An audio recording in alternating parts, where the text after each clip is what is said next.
తెలుగు వారి ఖ్యాతిని ప్రపంచ దేశాలకు చాటి చెప్పిన సినిమా బాహుబలి. అలాంటి బాహుబలికి ఎన్నో ఫిల్మ్ ఫెస్టివల్స్ లో ఎన్నో పురస్కారాలు లభించాయి. కానీ మన ఇండియాలో జరిగే ఇంటర్నేషనల్ ఫిల్మ్ ఫెస్టివల్ లో మాత్రం బాహుబలికి పెద్ద అవమానమే జరిగింది. అసలు మ్యాటర్ ఏంటంటే international film festival of India 2016కు మొత్తం 230 సినిమాలు నామినేషన్స్ దాఖలు చేశాయి.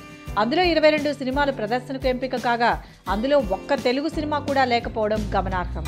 నేషనల్ ఫిల్మ్ అవార్డ్స్ 2015లో బెస్ట్ ఫీచర్ ఫిల్మ్గా పేరు తెచ్చుకున్న బాహుబలి సినిమాను కూడా ఎంపిక చేయకపోవడం తెలుగు వారికి చాలా బాధాకరమైన విషయం అని అంటున్నారు కొందరు. ఇలా మన తెలుగు భాషకు మన తెలుగు సినిమాకు వాల్యూ ఇవ్వకపోవడం వెనుక పెద్ద కుట్ర ఉందనే అంటున్నారు మన ఇండస్ట్రీ పెద్దలు.